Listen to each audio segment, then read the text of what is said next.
Okay, good morning all of you. So today our topic is the next chapter, that is advanced classes.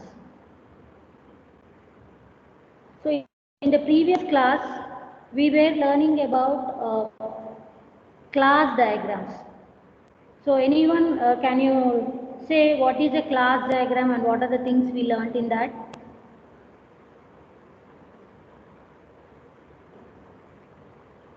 Yes, ma?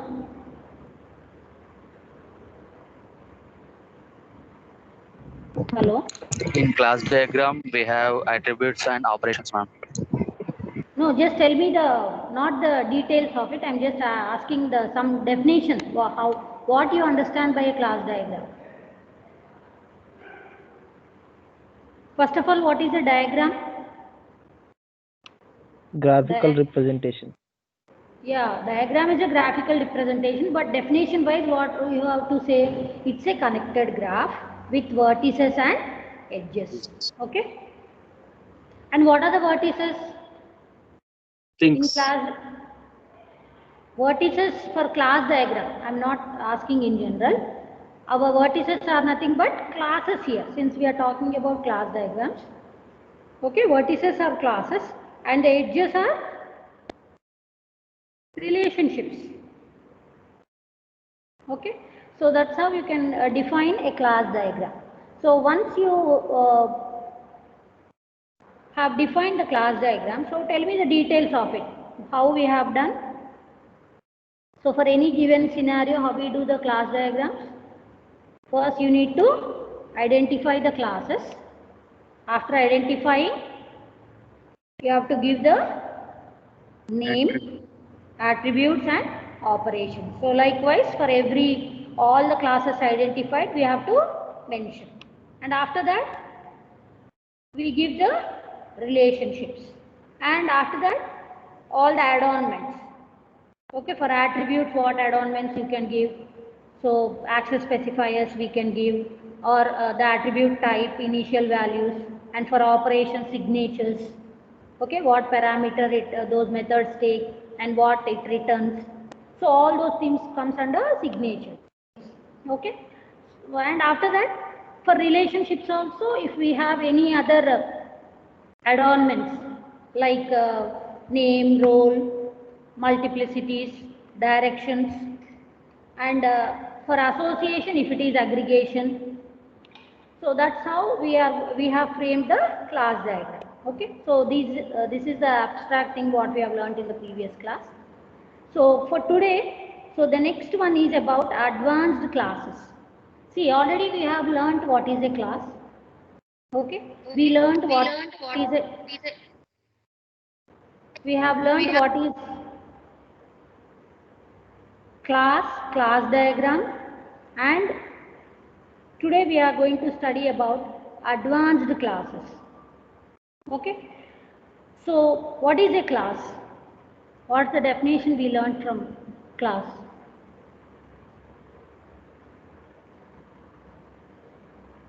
Yes, anyone?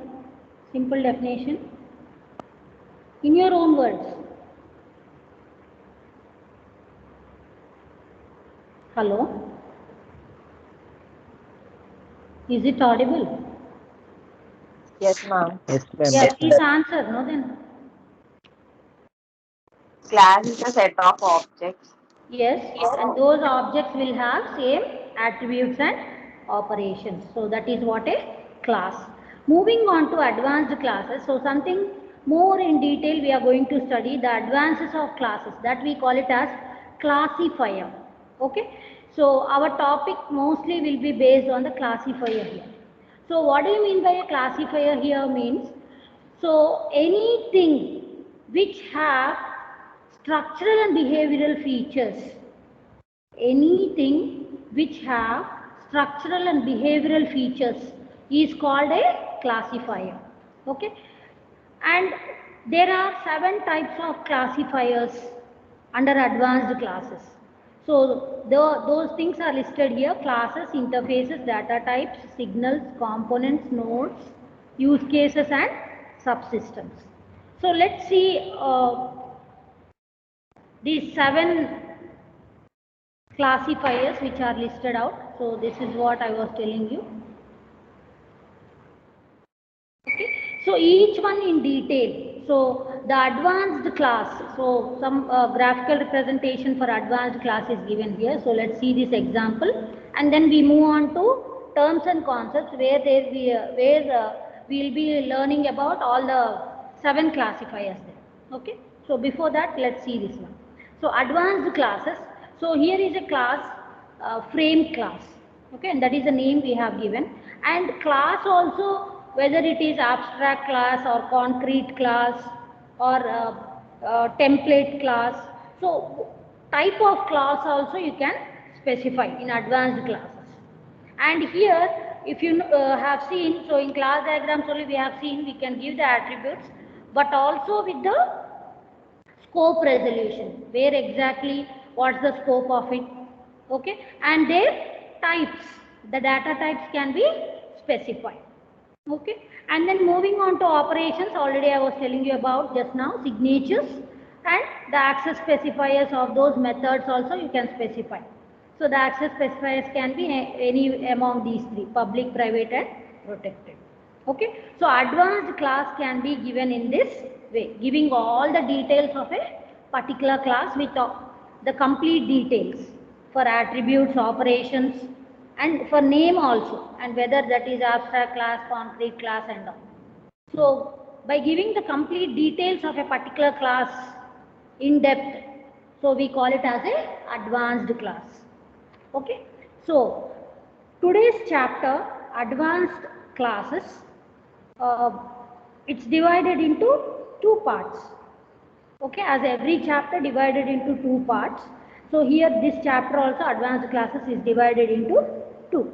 Okay, first one we are going to learn about terms and concepts. Terms here means terminology. What is the terminology related to this chapter, advanced classes?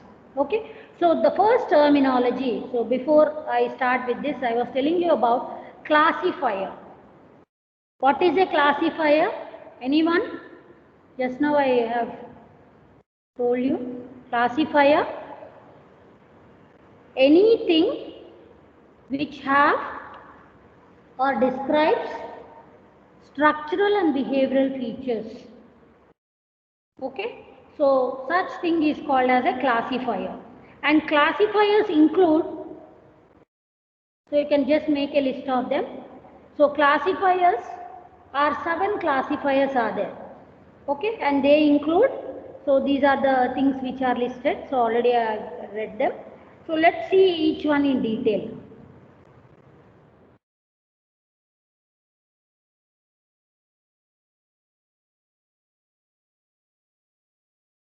Okay. So quickly moving on to the theoretical aspects of these 7 classifiers. Okay, so these are the 7 classifiers. So moving on to the first one. So first one is an interface. So what exactly the interface gives? It gives the service. Okay, it gives the abstract methods, and those methods can be implemented using a class. So that's what we can say, they specify a service of a class or a component. Okay, so the interface have to be implemented through a class or a component. So that is what we are defining here. And then moving on to the second classifier, data type. Okay, so a type whose value has no identity, including primitive built-in types. So numbers, strings, enumerated data types. Anyone can tell me where we have learned data types? In previous chapters, where we have come across this one, built-in and enumerated data types.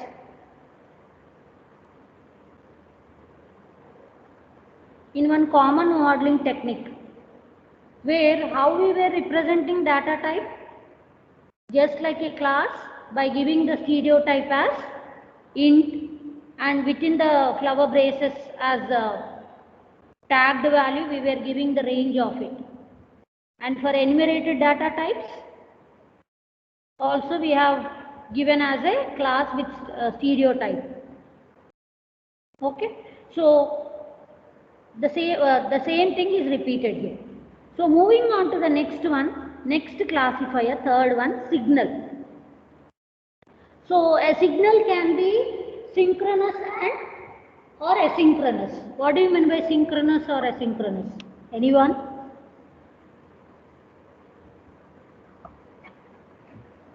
Synchronous or asynchronous? Yes, I want the response. Just going on one side, it's not quite interesting also.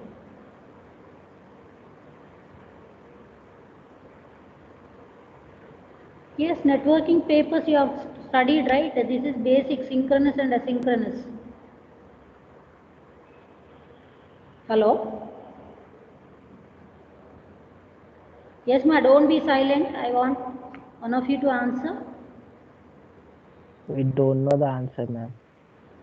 You will know. If not you, the others. What, Saujanya?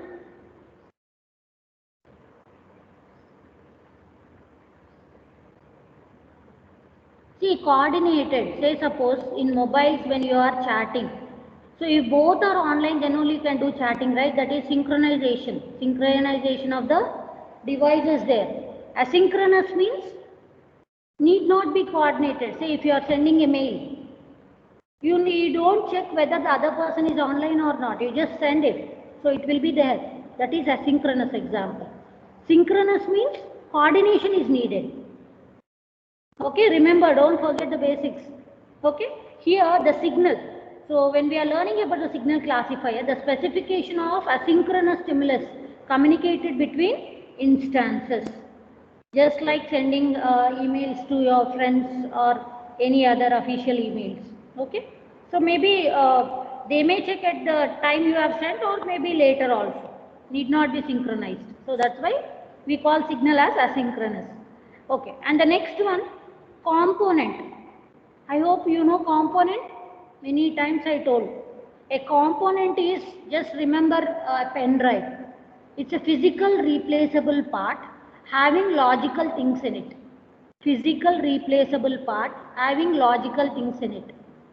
Okay, and these logical things have to be realized through some interfaces. Can a pen drive or a CD, whatever the contents it's having, whether it is a song or a movie, whatever, can it be played on its own? It have to be installed or connected to the devices where it is compatible to. Yes or no? So in the same way here, you remember pen drive for a component, easily you can write.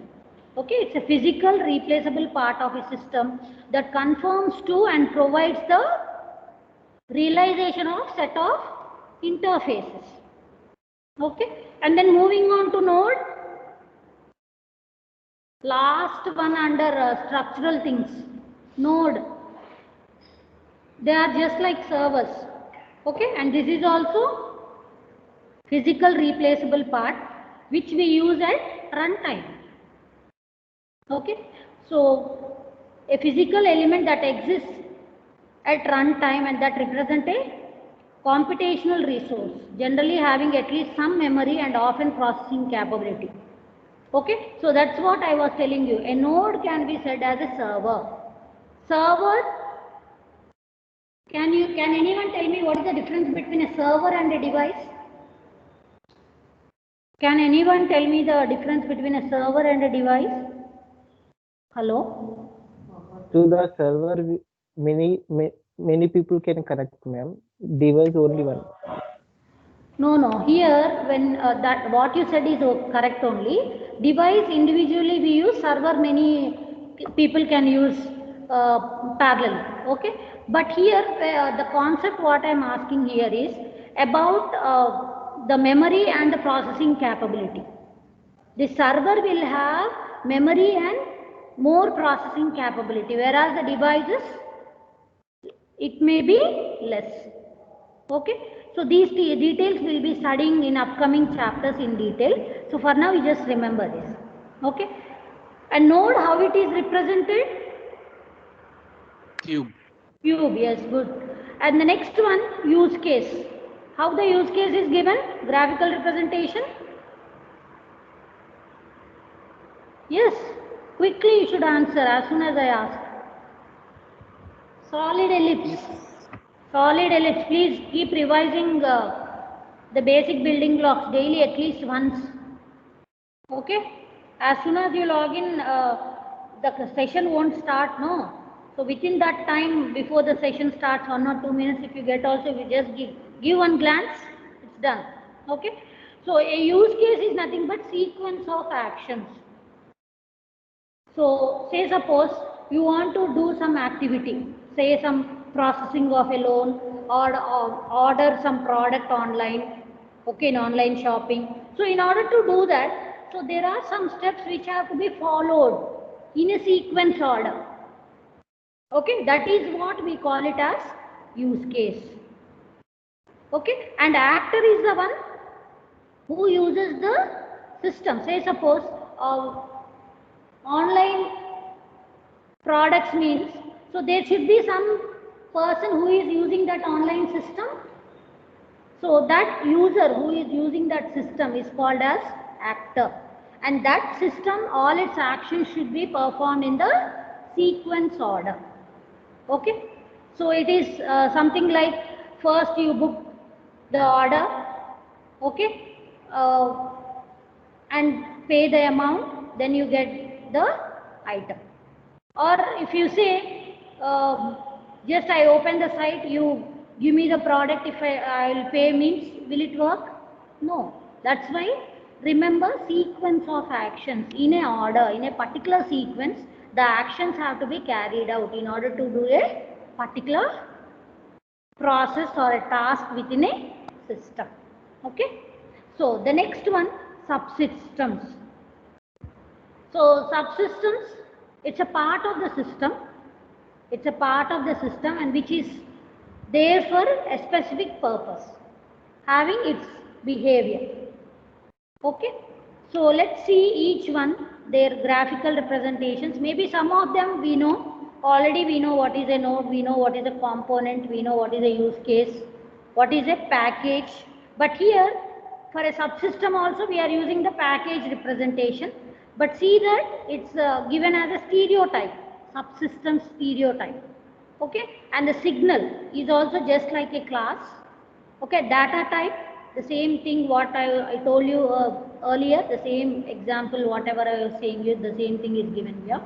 And then interface, it's a circle, and class, so the elaborated way, name, attributes and operations. So these are all the 7 classifiers. So their theoretical description and also the graphical representations. Okay, so only few things are new for us, so let's emphasize on them. So data type, so type you are giving as a stereotype and giving the tagged values as its values. And signal, even it is just like a class, giving the stereotype as signal. And subsystems, we just give subsystem or a system, we just give like a package and the stereotype as subsystem. Okay, I hope it's clear till here, all of you. Yes, ma'am. We just studied what is a classifier. Classifier means the things which have structural and behavioral aspects is called a classifier. And classifier here are 7 types. So these are the 7 types. We have learned each one, the description and as well as the graphical representation. Okay. So now quickly we move on to the next common, not common modeling technique, it's terms and concepts. So under terms and concepts, till now what we have studied is just only the details. So first one you can keep, 1. Under terms and concepts, the first one is visibility. Okay. So under visibility, so many times I was telling you this, so quickly we just do this, public, private, public, protected and private. Public means it is visible for everyone. Okay, and protected, maybe within the hierarchy only you can access. Private, only for itself. Okay, so when such criteria is existing, so then we can use the visibility. So this is the first common first terminology, and the example we can talk about. So the same thing at the initial stage of this class, we have just seen some example. It's just the same or same kind of example. So here the class they have taken as toolbar, and they are giving, since these are protected, so we are giving them as protected. All the public ones are public, protected and private. Only the attributes and operations, they are specifically showing their access specifiers. Okay, so that is what about the visibility. And then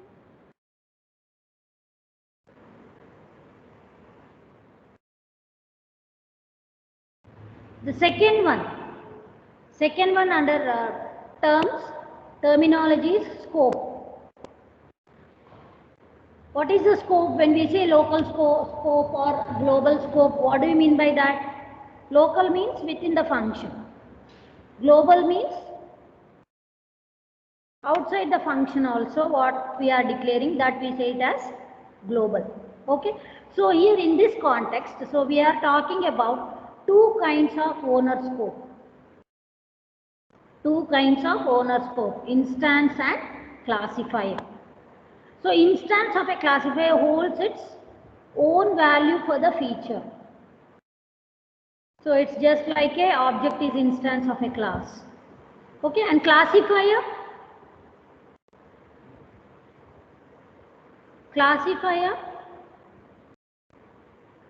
so structural and behavioral things, structural and behavioral aspects of a thing, we call it as a classifier. But here more specific, it's giving that one value feature for all the instances. Here we are talking about only one instance, one object. Here we are talking about all the classifiers, all the instances of the classifier. So based on if it is single, we say it as instance. If it is multiple, we say it as classifier. So that is what the scope. So under scope, these are the two subheadings what we have. And also we can give here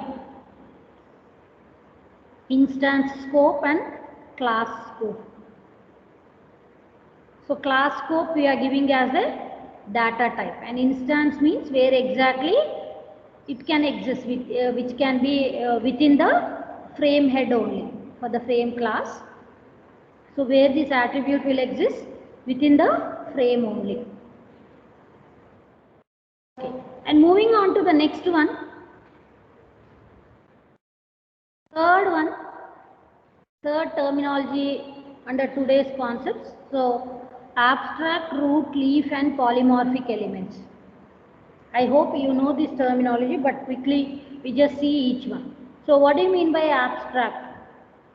Abstract and concrete classes.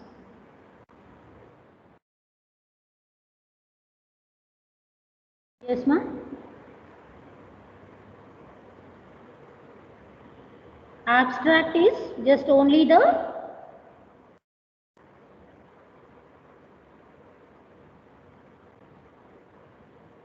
Yes, I want to answer from.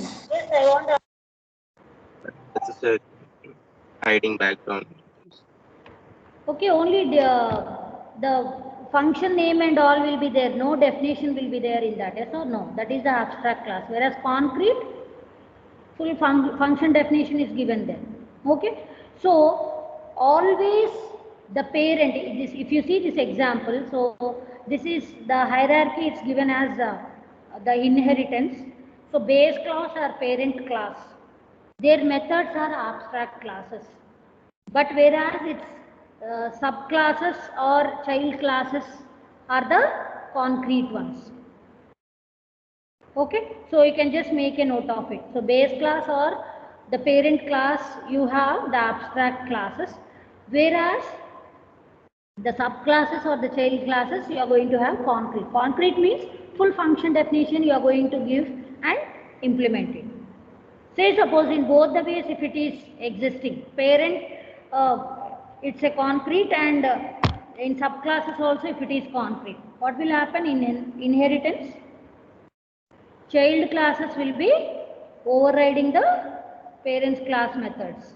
Okay, so the same logic or the concepts what we have learnt in programming language which will be applied here. So if let's see the example quickly. So the icon is the base class here, origin and point. So it's giving some display method. Okay, so here under other two types of icons we have rectangular icon and arbitrary icon. So since these are the types, so that's why we are giving as generalization. And under rectangular icon we can also give button. So that since we are saying type under rectangular icon, so we are giving generalization. Again under button, OK button. So again this is becoming, so in the hierarchy this is becoming as a child to the button class parent. So again inheritance. Okay, generalization we are giving. Okay, so if at all you want to specify the leaf node or in the hierarchy, so that can be given as the constraint value. So these are the things about abstract, root, leaf and polymorphic elements. Okay, so again I just repeat, abstract function it will have only signature, no code, and it is similar to pure virtual function. Whereas concrete, it will have its function definition, complete code. Okay. And then fifth one, multiplicity. So multiplicity means how many instances of one class is interacted with the how many instances of the other class we give. But here under advanced classes we are talking about multiplicity with respect to the multiplicity of the instances of that class, how many classes of such things will be existing. Say suppose in some example here they have given as network controller. So only one network controller, but it may have number of ports. So that ports numbering what we can give 2 to many. Okay, so that you can say it as a cardinality, and this network controller is only one. So that multiplicity, cardinality, whatever we give is called the number of instances of that name or the attribute. And here also control rod, so three types of control rods are existing, or 3 instances of control rod class are existing. So not only giving multiplicity for association symbol, but also we can give multiplicity for the class instances by showing this way above the class name to right corner top, and also for the attributes, if any multiplicities if you have to specify, so this way we can specify. And then attributes. These two are very important, so all of you please make a note of it. So the syntax, many times it is asked, the syntax of an attribute. Okay, attribute can be given in this way. So first visibility, name, multiplicity, type, initial value and the property string. So what exactly each one are about? Okay, so visibility means either you can give public, private or protected, and name of the attribute it's compulsory. Multiplicity, how many instances we have to say. Type, the data type. Initial value, if any initial value if at all you want to give for that attribute you can give. And the property string, so some value if at all you want to say it as only server, so some things like that. Okay, so those things can be given. So if you see this syntax,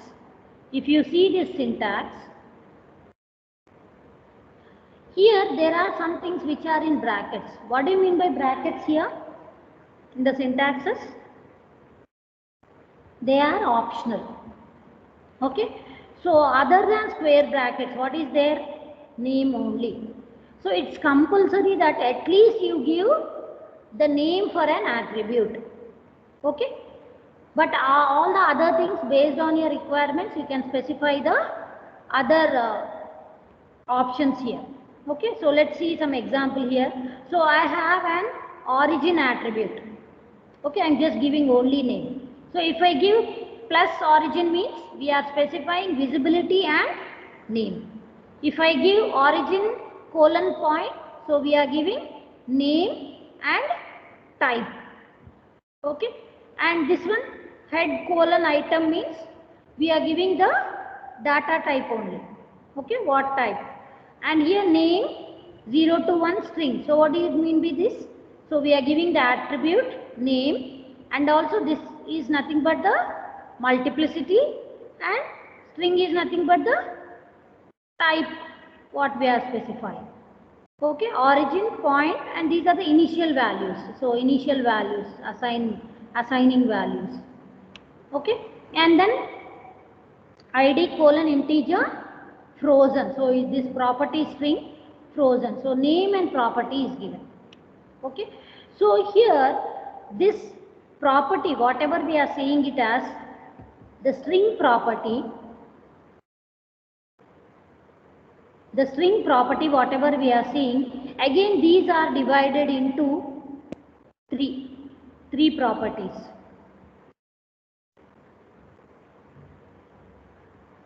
Okay, so what are they? So first one is changeable, add only, frozen. So by the name itself we can make out that when I give changeable here for this property string, so here I have given frozen, but if at all you give in the property string as changeable means this attribute have no restrictions, it can be changed. Okay, so that is what it means. Add only, so that means to the existing one you can only add, but whatever are once created may not be removed or altered. You can just only add only. Say for a particular attribute, if I give the property as add only, so to the existing one you just keep on adding. Okay, you don't have any authority of removing or editing or doing any other things. And frozen, what do you mean by frozen? Fixed. Okay, it may not be changed. Once the object is initialized, it won't be changed. So based on the property you can specify here. For any attribute, if at all you want to give the properties of the string, if at all you want to give for an attribute, then you can specify among these three. Okay, so changeable, no restriction at all, it can be changed. Okay, so add only addition is allowed. Frozen, it's only fixed. Okay, so these are the syntax and the details of the attribute operation. And then sixth one, operations. So similarly as we have for attributes, so for operation also, these attributes and operation syntaxes are important. Okay, please make note of it. So the syntax for an operation.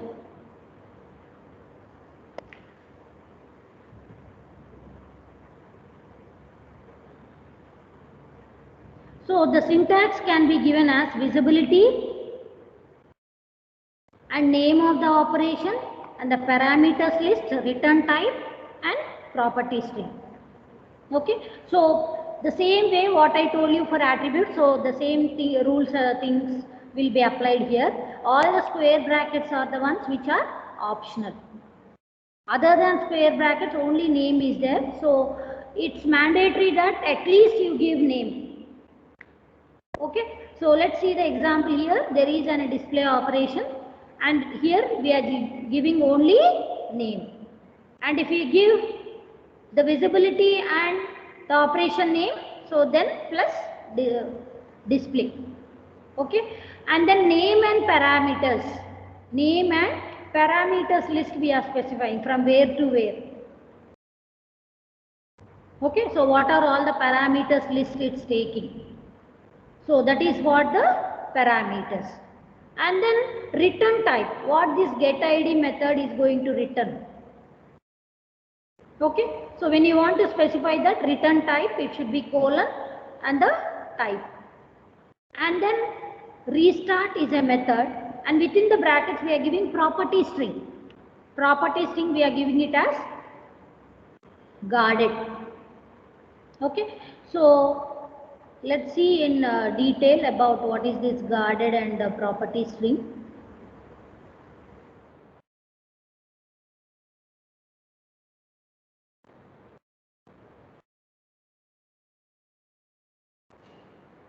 Okay, here 0 or more parameters.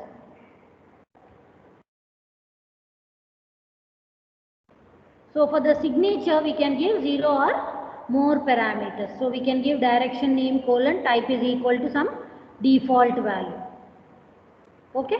So this direction can be of any of the following types. The direction can be in any of the following types. It can be in, out and in, out. When I say in, it's an input parameter, may not be modified. Out means it's an output parameter, may be modified to communicate information to whoever have called that method. Okay. In and out, input, an input parameter may be modified in. Okay. So these are the different directions what we can give. So direction, name, colon, type, default value we are saying. So this direction in the syntax we can give any of these three. Okay. So then we see these properties. This property string.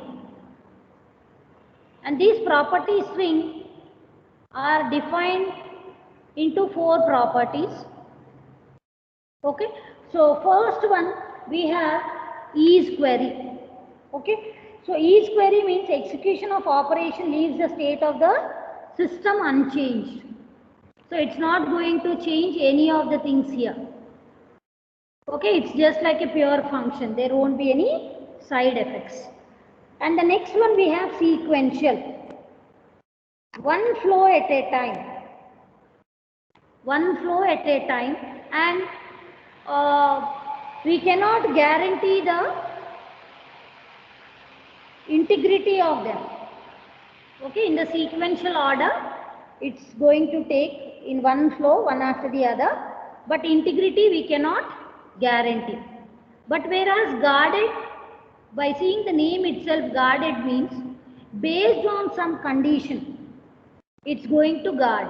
Okay, it's for multiple flows of control. Multiple flows of control. So please make a difference of this.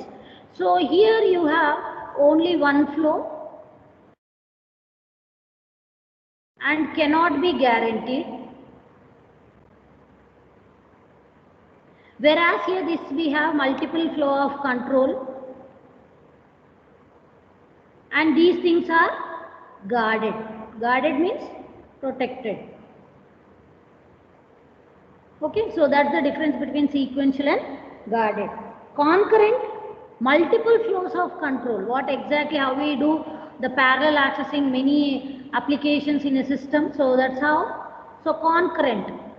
So if at all you want to make any operation as to work as concurrent, so in the property string you can specify it as concurrent, and which is guarded, and it gives the multiple concurrent flows of control. Multiple flows of control, and the concurrent flows of control may occur simultaneously.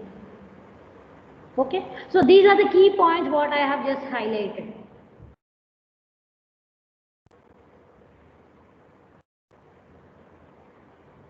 So again, so these properties are divided into 4. These are divided into 4. isQuery means the system won't be changed. Sequential means only one flow, but they may not be guaranteed.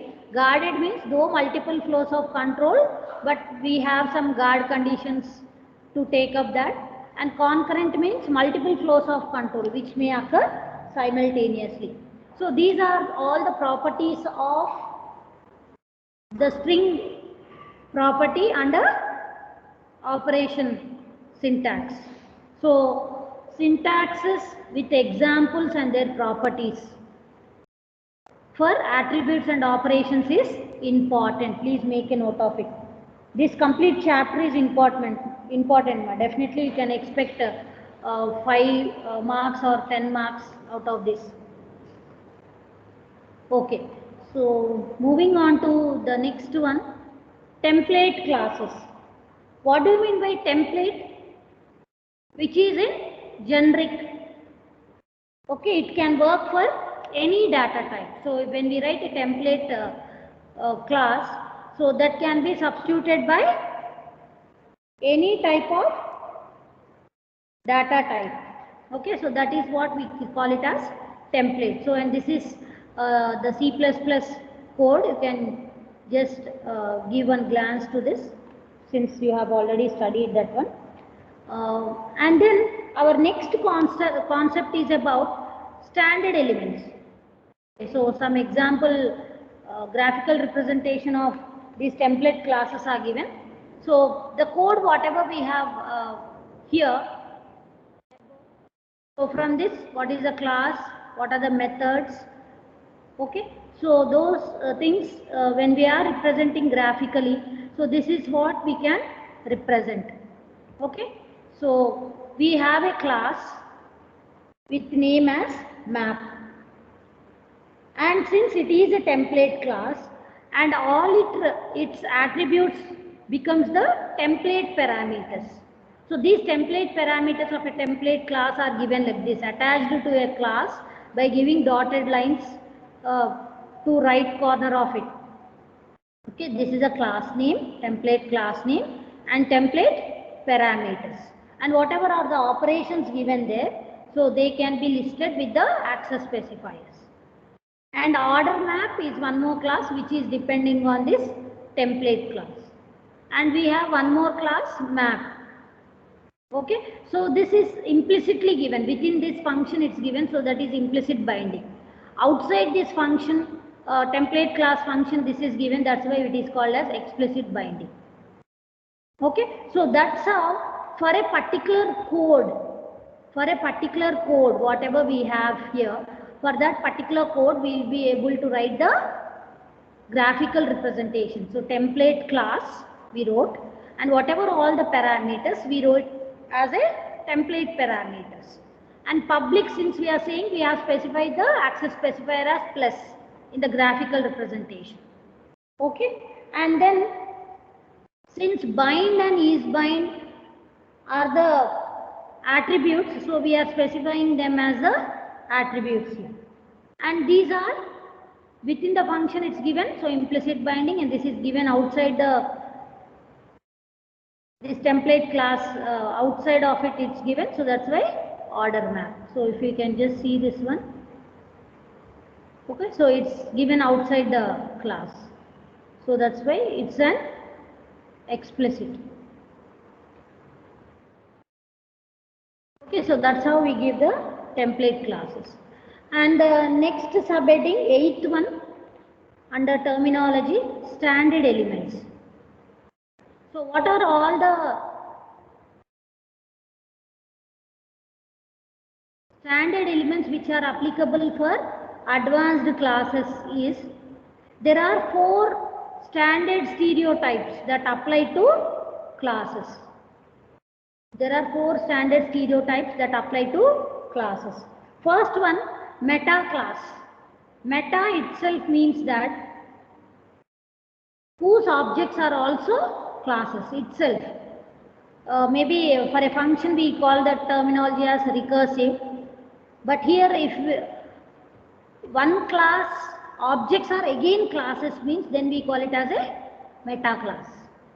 Okay, and power type whose objects are the children of given parent.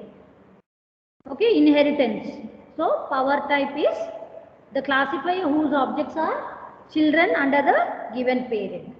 And stereotypes They can be applicable for all the elements, even for classifiers also here. And utility specifies a class whose attributes and operations are class scoped. So the scope operations we are going to give the scope of a particular attributes and operations within a particular class. So when we are able to specify the scope for attributes and operations within a class, then we call that terminology as utility. Okay, so these are the 4 standard stereotypes that apply to classes. Okay, and then so this is the first part of today's chapter, and the second part is about common modeling techniques. So we have only one common modeling technique, that is modeling the semantics of a class.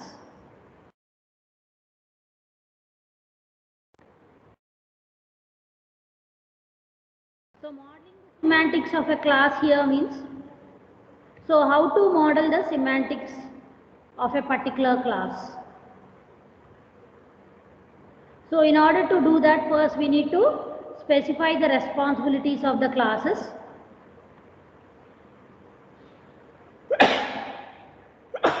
Sorry. Responsibility of the class, and the next one we have to specify the semantics of a class as a whole structured text by giving as a stereotypes. See, when we say semantics, it's nothing but the rules, syntaxes and rules applied for that. Okay, that is what semantics.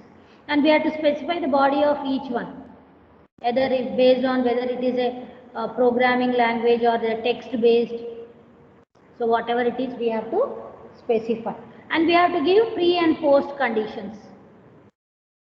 If it is applicable for the scenario what we are taking, so then we have to give pre and post conditions.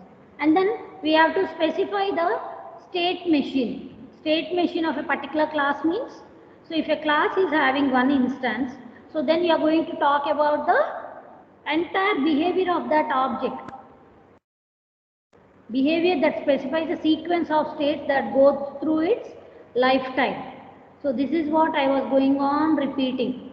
State chart diagrams means within a class, if you take a single object and it's from its birth or from its initialization until it is destroyed or until it is died, so what exactly it is performing, if all those things are able to shown, then we call it as the lifetime of that object. And what are all the different states it's occurring? All those states, if they are captured and shown within a model or a diagram, then the diagram we call it as state chart diagram. Okay, and then we have to specify the collaborations. So by collaborating with what interfaces or what are the other classes components, or with the other classes how they are collaborated, and by collaborating having all the structural and behavioral parts. Okay, so when all the things have to be specified in order to model. Okay, so in order to model the semantics of the class, you need to be conscious or spend or emphasize on this topic or the points. Okay, so this is for today. I hope I'm just closing the recording.